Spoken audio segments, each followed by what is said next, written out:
wait till it's live, and we are live. All right. Hello, everyone. Welcome to the Bite Back Tour in the community of Altadena. Today, we're joined by quite a few guests, people you may recognize. But first, we'll start with introductions with our staff. My name is Levy Sun. I'm with the Communications Department at the San Gabriel Valley Mosquito and Vector Control District. And we're going to go around this Brady Bunch circle here. Go ahead, John.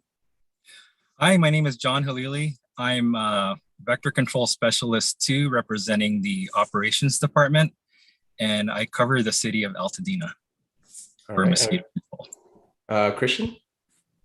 Hi, everyone. I am Christian. I'm one of the education specialists at the district.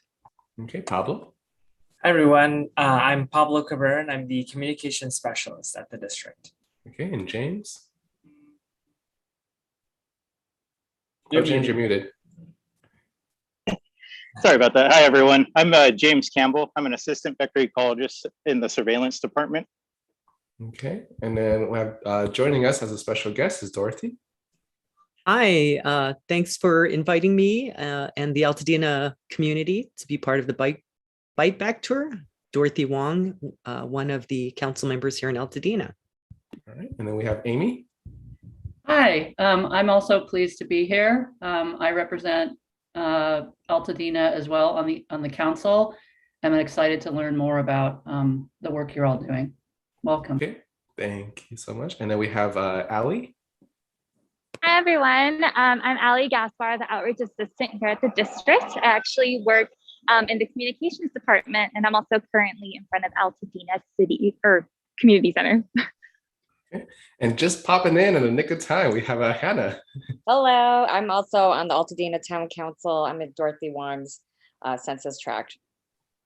All right, well, thank you all for joining us today and representing the community of Altadena. The format is very casual today. For the next 30 minutes, we're just going to be shooting out different topics, chatting about it. If you have any questions or comments, if you're watching from Facebook, Twitter, YouTube, on our website, drop in a comment, question anytime you need to. For our special guests here, do the same thing. If we need to interrupt, please do so, because it is very difficult to see who wants to speak. We're just a bunch of friends just chatting about mosquitoes. What else could we do, right? So let's get started with the opener. Big news here is West Nile virus is actively transmitting and spreading in San Gabriel Valley. Fortunately, we have not had any confirmations of West Nile virus in Altadena, but because of how widespread it is safe to say that you should take any precautionary actions you can. And that definitely includes getting rid of that stagnant water and also using any repellent.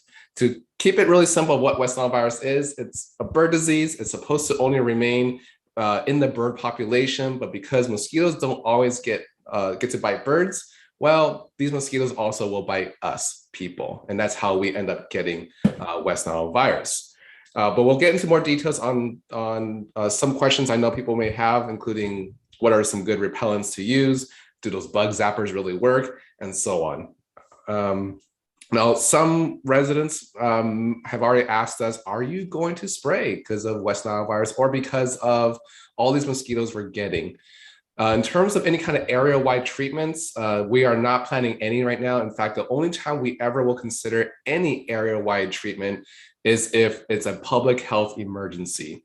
There's some major reasons for that. One is if we continuously apply pesticides and exposing these mosquitoes to it frequently, they can build up resistance so that when it comes time for a true emergency, it won't really work as well. And two, spraying or any kind of area-wide treatment is considered a short-term solution. And so it's not considered a long-term solution. It's not sustainable. And it's definitely not good for our environment if we continuously apply that same chemical into the environment to just target these mosquitoes. So these are more specifically to the adult mosquitoes. So if you're looking to find more sustainable long-term solutions for mosquito control around your home, stay tuned for more. We're going to dive right now into knowing a little bit more about who we are and what we do. You may have seen some of our faces around Altadena, but I want to let those folks actually talk a little bit about what they do. So let's start off with surveillance. They're actually the nexus of where all of our data comes from. In fact, a lot of our decision-making isn't based off of just what we see, but it's also what is collected from the field. So James, can you tell us a little bit about the kind of data you collect to help us better serve the residents of Altadena? Yes, as what it was just mentioned, we are kind of the nexus for data, and even more than that, we're the eyes for the district. We're going out weekly, setting up traps to capture adult mosquitoes, so we could survey the population within the multiple cities that we cover. And more than that, we also do disease surveillance through those mosquitoes captured in those traps. What we mainly are looking at when we're trapping is we're capturing mainly female mosquitoes, since they are the ones taking the blood meal. Males mainly survive off of nectar from flowers, so they kind of hang out in the yards and stuff like that, aren't really posing a problem. But the females, they're going around taking blood not only from birds, like it was just mentioned, but from humans as well. So we have traps devised to capture those female mosquitoes in multiple life stages that could really help us given the environment we're in. Wilderness will use more CO2 based traps. In a suburban urban area like we find ourselves, we'll use what's called a gravid trap mainly, and that's looking to capture mosquitoes that have already taken a blood meal and are producing eggs inside their abdomen. And then we also have a BG sentinel trap, which helps us capture and monitor the new invasive Aedes mosquitoes that have been moving throughout the county. And sorry, did you want to add something? I would say you're going to be showing us some of these traps a little later on. Oh yes, just after I go through this, I go through and show you guys both the BG and the gravid trap. Okay.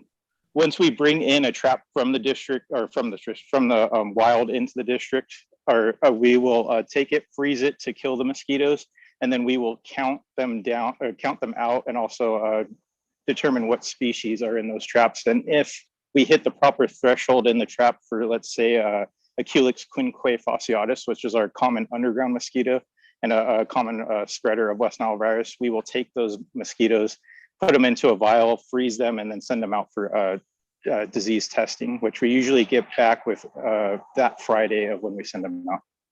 And then what we're mainly doing as well is we're getting an abundance count too, which helps operations kind of pinpoint the actions that they need to take. The technicians are covering specific zones within their district, and our data collection really helps them kind of locate where they need to focus all their efforts.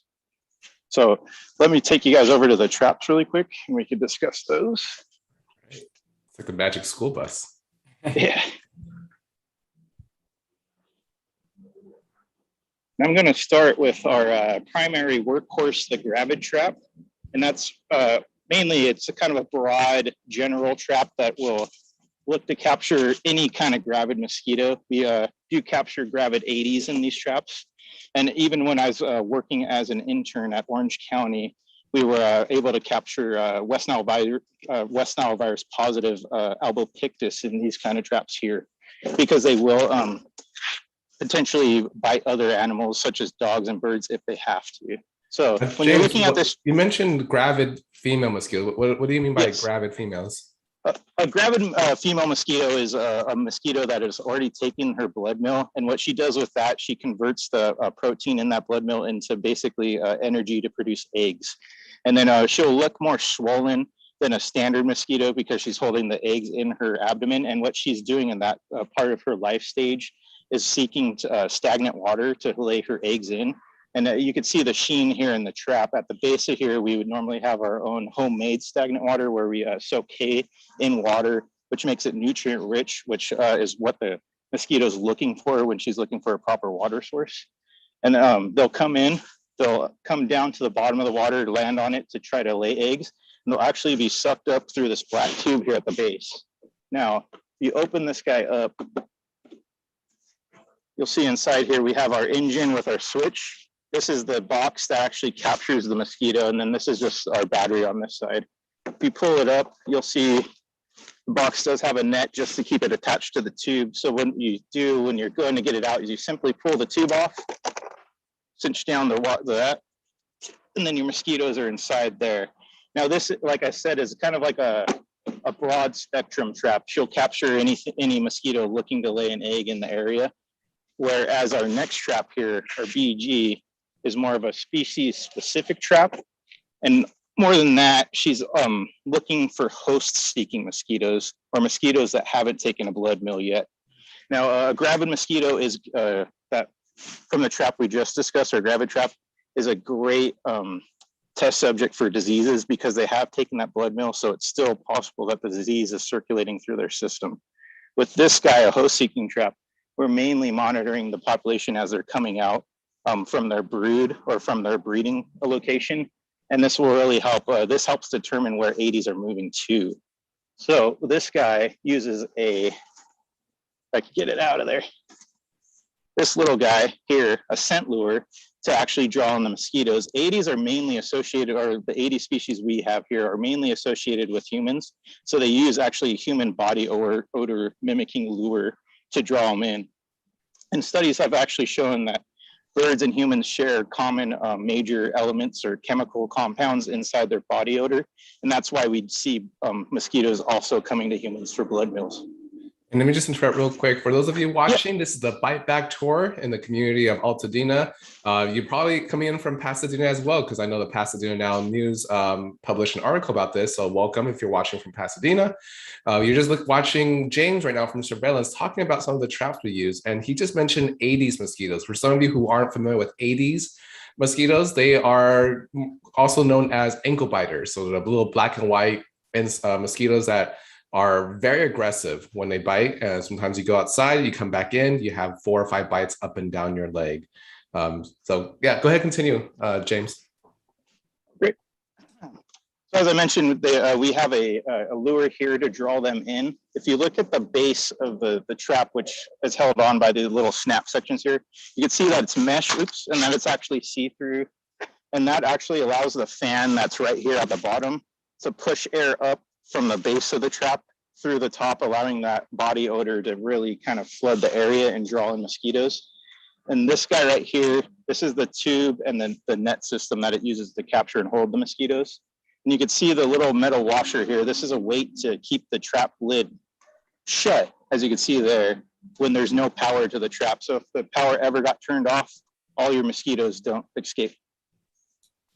One question we get sometimes by now from residents is, James, so in terms of these traps, do they just trap all the mosquitoes out of the environment? Could these be an effective control tool? Unfortunately, they're not a very effective control tool. The BG traps, at least in my general trapping areas, I usually get at the most 30 mosquitoes to as low as 2 to 3 in the trap. So they're definitely not going to be used to kill or reduce the population of mosquitoes in an area. There are some other traps that can trap thousands and thousands of mosquitoes at a time, and those again aren't really used to control mosquitoes. It's mainly for monitoring purposes, and those traps use a propane source actually as their attractant. And then I see Dorothy had a question in the chat, but where are these traps usually placed in the community? Both of these traps are usually placed in usually we try to do public areas, parks, cemeteries, and other places that we have easy access to, but also could have really large potential for breeding. And we will also pick historical locations that do have a past presence of West Nile virus activity or high abundance of mosquitoes. And we commonly look to put them in cryptic sources where we know mosquitoes will linger. So we'll put them in shaded areas, behind bushes, under bushes, anywhere where they're not going to be very kind of open or visible to the public, because we also do have a problem with some people tampering with them, not understanding what they are, possibly taking the top off and putting it upside down or anything like that. And I believe I've heard in the past that people have called police, and bomb squad has come out thinking some of our traps are explosive devices. Yes, actually the gravid trap is kind of notorious for getting that kind of that rap. I've had people in Orange County when I was an intern actually stop me and ask if that was an explosive device or anything like that. And I explain it to them. I'll open it up for them, and I'll even show them the water and just explain that it's a completely non-toxic trap. It looks a little funky because it's built for all weather conditions. Awesome. Thank you, James. In the interest of time, I want to shift over to operations. So once this data comes flowing in, we know how many mosquitoes there are in a certain area, if they're carrying any pathogens like West Nile virus. A lot of that data feeds into another department called operations. And John, why don't you tell us a little bit about what you do with that data and how you use it to protect the residents of Altadena? Sure. Hi, everyone. So with the data that we get from surveillance. We determine what areas we need to focus on. The traps are done weekly, so you'll see spikes at certain points in time. These spikes in population could mean that there's a nearby source that needs attention. So what we'll do is we'll focus around that site where the high count is coming from. We'll check all the known sites, make sure they're all up to speed. And then if those are good, we'll start looking outward and try to determine if there are any new sources that are breeding. Can I ask a question? Sure. I'm wondering if, because I know a lot of people, have swimming pools in the community, but sometimes, especially with the drought, people are not necessarily using their pools, but I also think they might be sources of small bits of standing water and debris, which obviously would make for nutritious nesting. And I wonder if we know that there's a sort of partially empty pool near us, is there some way we can reach out to you to let you know that might be a site? And the other thing is, if there are such sites, is it possible to place traps near those? And also, do you ever do aerial surveillance to figure out whether there's pools that are kind of, in disuse, but maybe harboring vectors? Those are all great questions. So first of all, if you're aware of a pool that may be unmaintained, or you feel that it's green, or it could be a possible breeding source, you can call into the district to submit a tip. You can be completely anonymous. And from that tip, we'll go out and we'll investigate it. For the residents that have pools that they're not able to maintain, give us a call. We will work with you. We have a couple different options. If you're not able to remove the stagnant water, we can treat it with long-term residual pesticides up until the point where you can get it emptied out. And if you're still having trouble, we can provide mosquito fish, which will do the actual control for us. And we monitor the site to make sure that the mosquito fish are thriving at various points in time throughout the year. And then we definitely, we definitely do the aerial monitoring of surveillance of pools. So I think, was it, John, is it once or a couple times a year we fly a plane over San Gabriel Valley? It is once a year, and it's usually done towards the tail end of May. And then from there, we are able to identify the properties and then send them mailers. So that way, instead of having people actually come to our office and show proof, they can actually text in a photo of their pool once it's been resolved. And that way we wipe them clean or give them a nice green check mark saying, all right, their pool is nice and healthy again. So it's a very frictionless way of people to make sure their pool stays in compliance, also make sure that people are held accountable. Hey, Levy. Yes. Hi. So I just wanted to jump in. Part of the reason we reached out and saw this great tour is that I learned that I could be a champion. So what can we do in Altadena? What actions can we take to reduce breeding places for mosquitoes? Oh, I love that question, because that dives right into just public education. And that's one of the biggest components of mosquito control. Back in the day, people thought that the main control for mosquitoes is spraying pesticides. That's no longer the case. Now it's all about long-term solution, and that's in education. So what we have done is created a Spite Back program that allows residents who are just fed up with mosquitoes just as much as we are, and they want to take action around their community. In fact, they and their neighbors are sick of these mosquitoes, but they want something to do in terms of some kind of action they can take on their block. So with the Spite Back program, you sign up and you can have different levels of commitment, from just receiving emails to receiving door hangers that you can pass out to your neighbors, and up to being a captain where you rally your neighbors together to meet up with us. And we are able to work together at a grassroots level. And we found that with these Aedes mosquitoes that James was mentioning, the solution for Aedes mosquitoes is very different neighborhood to neighborhood. So we have found that through various measures, we would either help do what we call inspections of properties in every single yard. We can set that up as long as everyone gives us access, and we basically reset the block. Other ways we can do it is hold block level meetings with your local, whether you have a local neighborhood watch group. So we have various ways of educating the public through this measure of using the Bite Back program. So on the screen, if you want to sign up, it is bitebackchampion.org. We actually have quite a few champions on the west side of our district. That's Altadena to Pasadena. So if you want to expand this program into your community, definitely sign up there, bitebackchampion.org. Thank you. And I also want to mention real quick with the Bite Back program, but also as a city, you can also rally up your neighbors in your neighborhood in that way as well by inviting us to give presentations, whether they're virtual or in person, and we can also recruit more Bite Back champions that way as well. And I will say props to Altadena Town Council. You guys are absolutely amazing as our public health champions, and we love the work we do with you. So just keep pushing out the support, and we're here to support the residents as well. I'm going to go ahead and give Christian a little bit of time, though. The other side of education is our student education.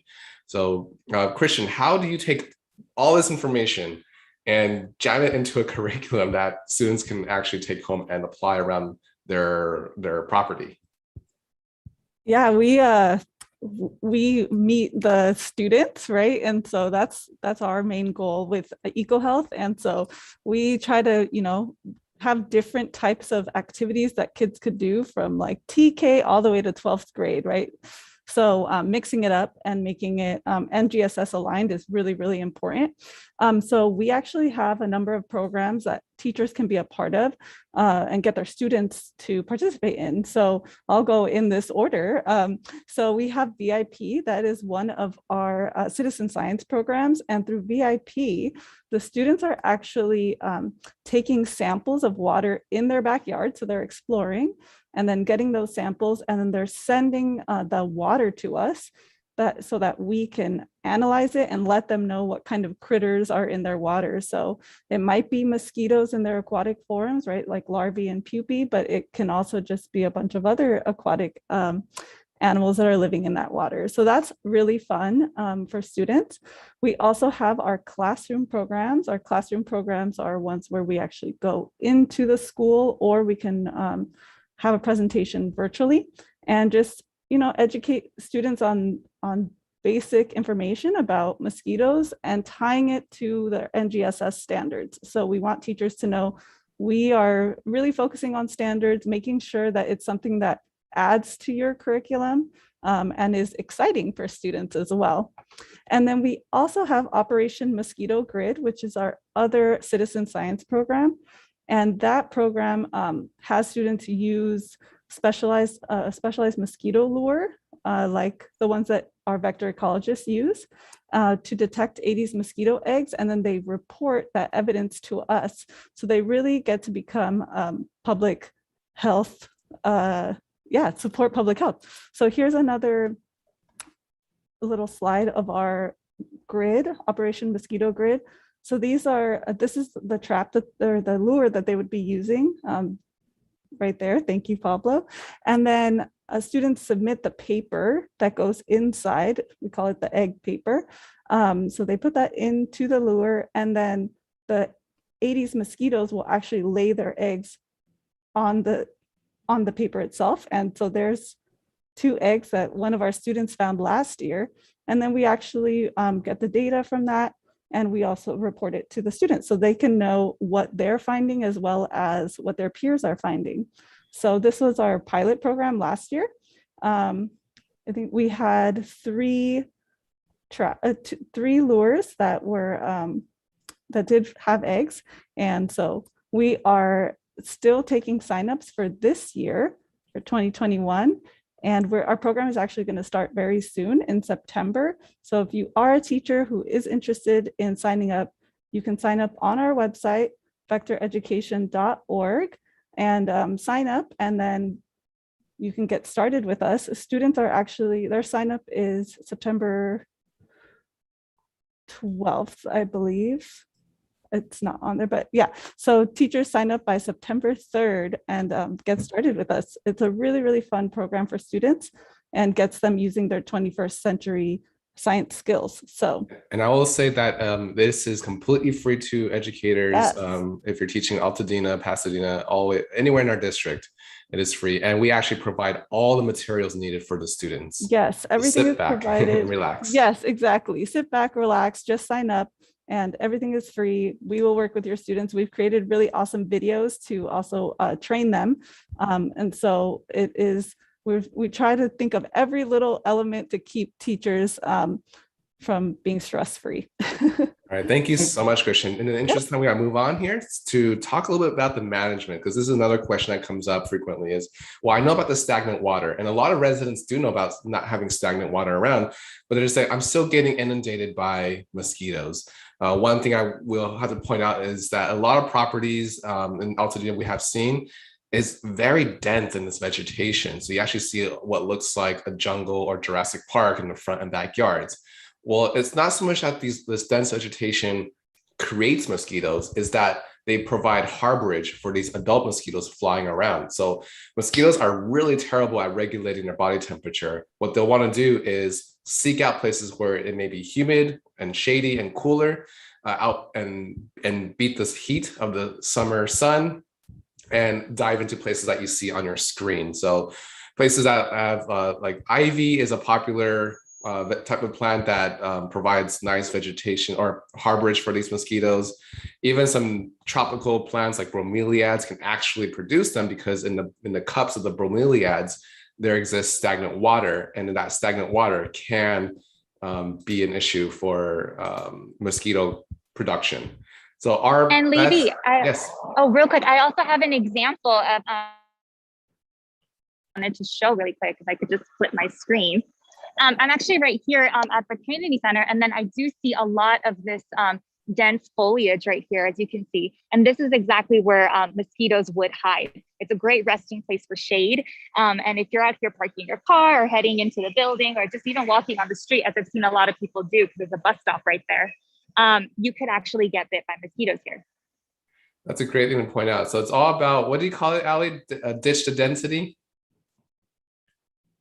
The density and to cut back what covers.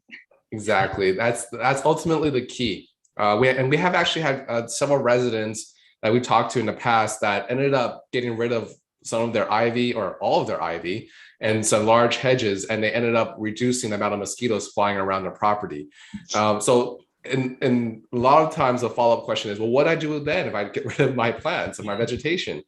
We point to California native landscaping. That's actually the best type of landscaping you can do to actually prevent the harborage of mosquitoes around your property. And depending on which plants you use, the plants can be considered fire-scaped, or they can be considered fire-scaping for any kind of potential wildfires. So definitely look into California native plants if you can, because they are beautiful. They can thrive very well in our Mediterranean climate.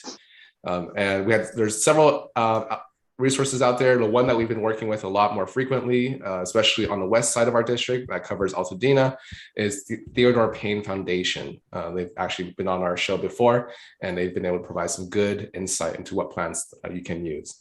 And Levy, to add to that, the California native plants also add to the biodiversity in our area. So as opposed to shooing away all the natural insects we have here, that will be inviting them, and because they're more drought tolerant, you're saving on water and reducing any mosquitoes in your area. Awesome. And then also you can check out more resources and great information that we've provided on our website as well. Hi, this is Dorothy, just jumping in.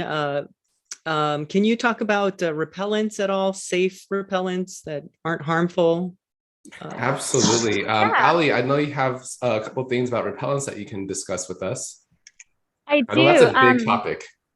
Yeah, definitely. Well, the best way to protect yourself also is just by wearing mosquito repellent when you guys are outdoors, whether it's walking to your car or even like going to the store and your daily day-to-day activities, you're going to need it. So I recommend that you pack it with you just like you would a mask and hand sanitizer these days.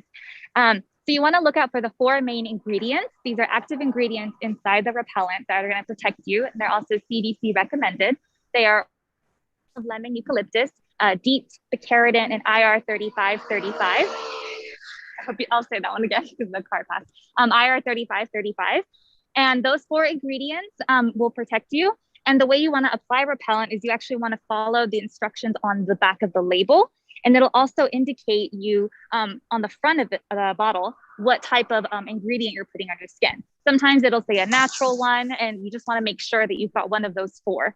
And you just want to apply it not by over spraying, but just giving a couple of sprays, as it says on my label right now. And you just want to apply it evenly to all exposed skin. And for me right now, that would mean my arms, my neck, and my face. But when applying to your face, you don't actually want to spray it on your face. You want to make sure that as an adult, you are the one who is applying into your hands and then also just patting it onto your face wherever needed. Same thing with minors as well. And with kids, we always recommend that you check with their pediatrician, whether that means taking the bottle that you have or even just printing out the information that we also have on our website regarding repellent and the active ingredients. You can show that to them and come up with the best solution for your child as well. Thank you so much. If you're watching, this is the Bite Back Tour in the community of Altadena, and some of you may be tuning in from Pasadena. We are at the 30-minute mark, but we have a couple more items to go through, so if you can stick with us, we can now go into some myths and misconceptions regarding repellents and things that supposedly gets rid of mosquitoes. So I do want to touch on some things because I've heard a lot of residents from Altadena asking about the use of citronella candles. I will have to say that they by themselves can work, but unfortunately, if you have a breeze coming right through, it's going to take all that effectiveness away. So I've always joked that if you really, really want to use those candles, buy 2 dozen of them, create a seance around you, light them up, and that might actually give you a little bit of protection, but ultimately, you want to dial right back into using repellents on your skin. Other thing I've noticed that people have asked me about is the use of those devices that sit out on your table or on your phone, the mobile devices that can supposedly repel mosquitoes and create this aura of protection. Those, especially if they're emitting anything, they fall to the same weakness as the candles. If there's wind, it goes downwind. And there's a really popular one that is being sold in major stores, and it allows you to sit it on your table or somewhere near you. I highly advise you, if you do pick any of those devices up, to read the instructions. And if they say anything about do not place near food or anywhere there's a drain, that means that it's a possible, it's emitting low amounts of pesticide. That's why you don't want that near your food. So it's a very popular brand. I am, as a government agency, we can't call them out, but please read the instructions carefully and follow the instructions. You do not want this emitting that onto your foods next to what you're eating. Now, in terms of safety of the products, I did see that Hannah did put in a question about the safety in terms of exposure to toxins in the product for repellents. So if you follow the instructions, you're definitely safe. If it's only when you over apply, say if it says to apply once every 4 hours and you end up applying once every hour, that you're increasing your exposure. So it's all about exposure. And everything in the world around us is considered toxic if there's too much of it. You can actually die from drinking too much water. So it's all about making sure you follow that instructions and making sure that you're using the right product. One word of caution regarding essential oils as repellent. Be careful with those because they're definitely not EPA registered in any way. But there's some out there that can actually draw in mosquitoes. I know lavender is a big one where if you buy natural lavender, it can potentially repel mosquitoes, but if it's synthetic lavender oil, it can attract them to you. So how do you know which one's real, which one's fake? You have to be a chemist and test that yourself, unfortunately. One thing. Yeah, go ahead. One thing I also wanted to bring up too is the ability for residents to buy traps is becoming more readily available. And one thing you do want to take into consideration if you are going to use a trap or even some of these repellent style devices that emit things, the best place to try to put them is actually at the perimeter of your properties. Let's say like the back corner of your backyard. And that's mainly due to the fact that these are designed to draw in mosquitoes or pests. So you don't want to draw them into your house or the areas that you frequent, such as your patio and stuff like that. If they're drawn into those areas, they're going to completely forget the trap or any other device, and they're going to go right for you because you're what they're looking for. You're the one with the blood. Exactly. Thank you for bringing that. In fact, that touches a little bit on Marla, who's tuning in from YouTube. Thank you for watching. We'll talk as far as the electronic devices. They claim to repel mosquitoes, say, on your phone. Now, unfortunately, it's usually based on research that studies one type of species of mosquitoes and tune into their frequency of their wing beats.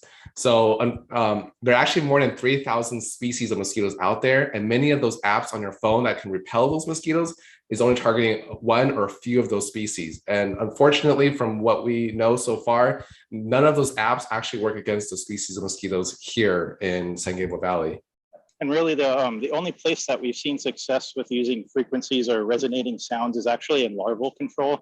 There was a gentleman who developed what's called a mosquito bazooka or cannon. It was actually co-developed with the Navy. And what this does is it emits a frequency that resonates with mosquito bodies, and it'll actually make them explode. But what they found is that it doesn't work well in the air. It actually works best in the water. So they use it to treat larval samples. So really a lot of these devices are more or less gimmicks because mosquitoes really rely off of their antenna to see the world. They mainly see through chemical trails and other sources. And one last thing regarding, I know Marla also asked about bug zappers. So one thing about bug zappers is they're ones that are driven by the UV light. They're not going to attract the mosquitoes. As you now learn from the past half hour, they're drawn to our CO2, what we breathe out, and the body warmth from our skin, our body.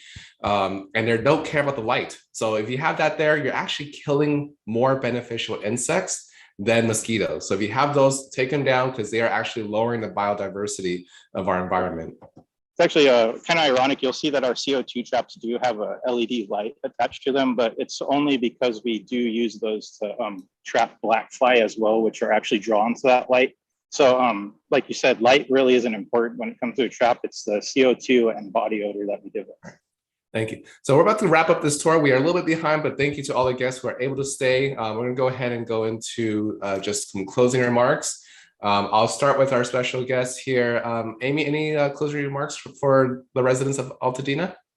Well, I just want to say, I hope you'll talk with your neighbors and get involved, maybe with your street or your block, to think about, how to help each other. Sometimes we have neighbors who might be less physically able, and it might be helpful to learn more about mosquitoes from those of us who might be able to help them. Look for standing water and that kind of thing. I also think it might be interesting if you want to get involved to go to the biteback.org website. I just signed up to get door hangers and put them around my neighborhood. So that's an easy way you can do on your own time at your convenience to alert our neighbors to the information that you've heard today. And I'm just so thankful that this Bite Back tour is happening. Absolutely. Thank you so much. Dorothy, any closing remarks? Yeah, so echoing Amy's remarks, I do want to thank you guys for putting this together and having this great information. And then I'm super motivated to, we should have a little, when we're COVID safe, travel around with James and learn how to trap those mosquitoes and just learn all the great things. So definitely increasing education, and we have a really unique community in Altadena with the Urban Wildlife Interface. So all that we can do to be mindful and balanced is really important. Thank you so much. Hannah, and maybe even Nick, if you want to chime in. Oh, Hannah, I think you're muted. I can't improve too much on what Dorothy and Amy just said, but I actually learned a lot, and it's good to know that residents can take measures on their own properties to mitigate the mosquitoes. So I encourage everyone to look into that. All right, thank you. And I would just say, vector control is very busy right now, but they are quick to respond. Somebody just came out this morning. That's why I was a little late, but he walked our whole property, and I really was convinced we didn't have any standing water. But it can be as small as maybe you're growing some stems, maybe you've got a little bit more in a small pot. I was looking for larger bodies of water. And also I echo Amy in talking to your neighbors. By doing that, I found out other neighbors were being terrorized by the mosquitoes. And in doing so, I was informed that we had a resident next to a drainage ditch who would call yearly but moved out 2 years ago. So now I know and they'll put it on a hotspot warning too. So they're going to come by and look. They're very helpful. I can't express enough to make use of that great vector service. I'm sure they've got a number up here. If not, I have it.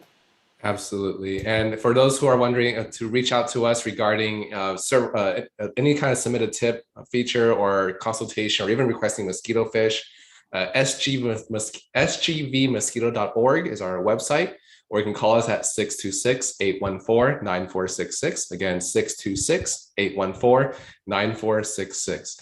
That rounds out our Bite Back tour in the community of Altadena. Thank you so much for our special guests from the Altadena Town Council. Thank you all for watching online, Marla from YouTube, and everyone else on Twitter and Facebook and our website. We'll see you next time, Altadena. Stay safe and stay bite free.